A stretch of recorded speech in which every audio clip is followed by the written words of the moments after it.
Buonasera. O nosso tema de hoje é sobre a teoria austríaca dos ciclos econômicos.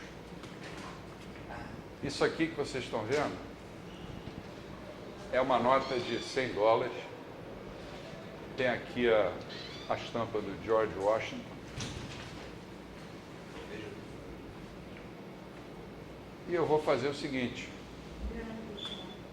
Quero mostrar que quando o governo emite papéis pintados sem o lastro e poupança, esse pedaço de papel não vale nada. Então eu vou simplesmente rasgar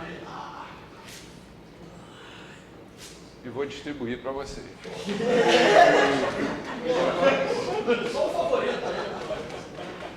Não vale nada. Eu tenho aqui também uma nota de, vamos ver assim, R$100. R$100, tem um peixe aqui, não sei que peixe é esse, não sei se é garopa. E também, se isso não é lastreado em poupança, também não vale nada, então nós podemos rasgar. Assim pensam os economistas austríacos. Agora nós vamos ver por quê. Acompanhem a história, inclusive tem um fundo musical.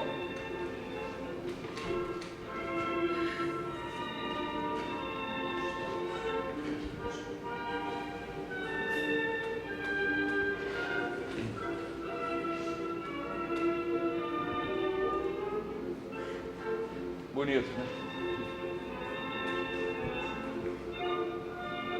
Os ambientes. Aquilo ali, à esquerda no alto, é o teto da Academia Austríaca de Ciências, onde Bombaver, Mises discutiam.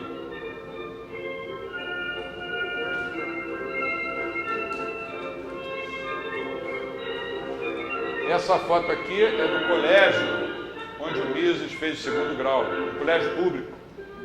E aqui é uma loja até chamada Bonita, uma palavra em português, é o local onde o Mises nasceu.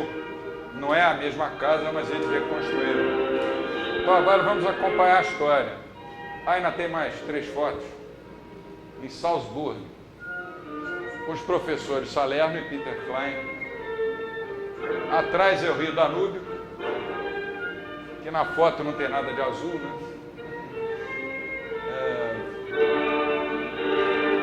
Ali com o nosso amigo Mozart, sempre em boa companhia. Vocês podem acompanhar.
pequeno erro aí, Estado está escrito com E maiúsculo.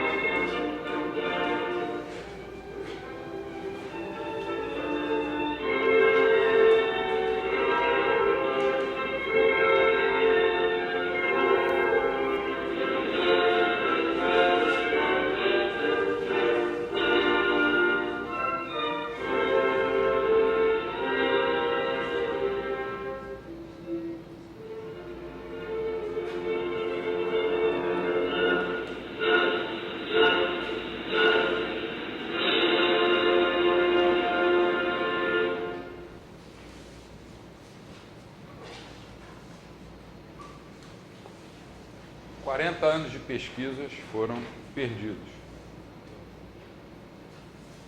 E hoje o mundo vem assistindo a um renascimento da escola austríaca, que a gente pode dizer espetacular no mundo inteiro. Hoje mesmo o noticiário dá conta de que o governo da China está seguindo o mesmo caminho dos governos, dos bancos centrais, da Europa, dos Estados Unidos, do Japão, está emitindo moeda, facilitando crédito para tentar estimular a economia.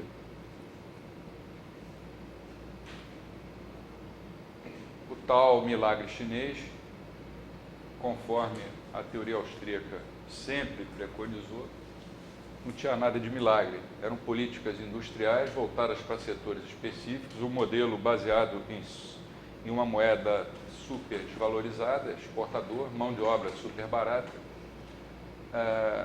Chega uma hora que o garçom sempre chega na mesa e apresenta a conta, né? Então nós temos hoje um avanço, uma recuperação do prestígio da escola austríaca, e no Brasil a gente deve isso principalmente, não porque eu esteja lá, porque eu seja diretor acadêmico de lá, mas porque realmente é verdade. O trabalho que o Instituto Mises do Brasil vem fazendo é fantástico, ao lado de outros institutos Mises que estão se espalhando pelo mundo.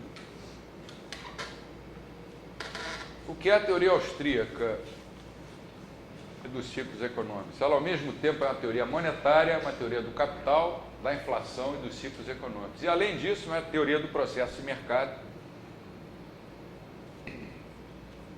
Quais são os elementos dessa teoria? Alguns a gente vai só revisar. A ação humana, que desde a primeira aula do professor Alex, né, ele ressaltou, e a teoria do conhecimento do Hayek. O conhecimento é imperfeito, é incompleto e se apresenta disperso. Também já vimos a concepção dinâmica do tempo, que é o terceiro elemento do núcleo básico da escola austríaca, e a consequente incerteza genuína. O terceiro elemento, também já vimos com detalhes, é o processo de mercado. O quarto elemento é um tanto novo para nós, é a chamada doutrina da poupança forçada, forced saving, em que a expressão, a palavra inglesa forced, aí deve ser traduzida não como forçada, mas como dissimulada, disfarçada. Quer dizer, a doutrina da poupança disfarçada. Quer dizer, que a moeda, quando entra na economia, sem que tenha havido uma vontade maior de poupar por parte dos agentes econômicos, ela entra e no início ela parece ser lastreada em poupança, mas com o tempo, com o processo de mercado apresentando descoordenação, esse mercado vai descobrir que aquilo não era moeda, eram papéis pintados, como esse aqui, ó, uma nota de R$50, fantasiados de poupança.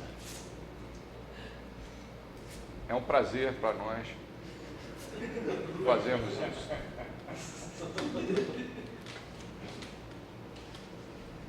O papel da coordenação intertemporal da taxa de juros, que nós vimos ontem na teoria baverkiana do capital, né? É a taxa de juros que vai determinar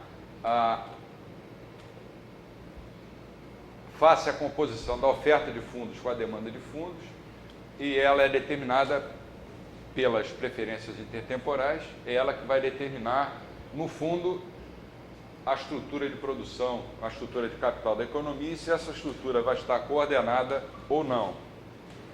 Temos a estrutura mengeriana de produção, ou baverkiana, porque o Menger, já lá atrás, ele já sugeria uma estrutura de produção ou estrutura de capital, né?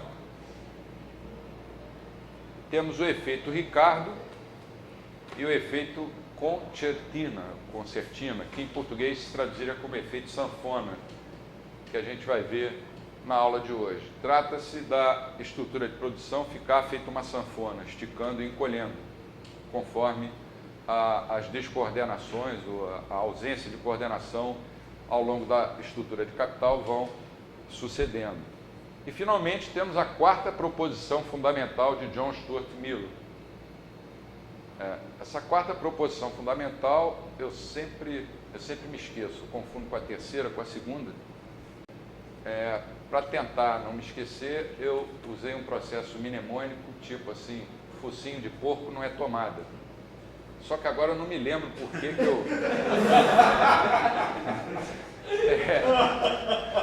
Na verdade, focinho de porco, claro que não é tomada. Então, por que eu... lembrei.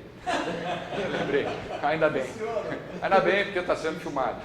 A quarta proposição fundamental do John Stuart Mill, ela diz apenas o seguinte: você pode ter o consumo crescendo e o investimento caindo no mesmo período de tempo, ou o consumo caindo e o investimento crescendo, contrariamente à macroeconomia, em que ou os dois estão subindo ou os dois estão caindo. Aí aparece de novo a nossa estrutura de capital. O tempo, que é considerado um elemento dessa estrutura, um fator de produção, começa a ser contado da esquerda para a direita. O bem começa a ser elaborado aqui nos estágios mais afastados do consumo final e vai sendo transformado ao longo da estrutura de capital. Nessas fases intermediárias, a gente tem bens em elaboração, até que ele passa a ser um bem de consumo final. As alturas dos retângulos representam o valor desse respectivo bem ou dessa respectiva etapa na produção do bem. A altura, então, representa o valor desse bem naquele estágio em que ele está alocado. E repara que as larguras dos retângulos são diferentes. Não há por que esperar que cada etapa vá gastar o mesmo tempo que todas as outras etapas. Nessa estrutura de capital aí, a impressão que dá para quem olha é que o valor é objetivo, não subjetivo. Não, mas o valor é subjetivo. Dá a impressão, porque aqui no final você vai ter a tal confusão entre preço e valor, né? Você vai ter um preço, quanto custa um automóvel? Sei lá, R$74 mil. Mas, na verdade, é o valor subjetivo, senão a teoria não seria austríaca.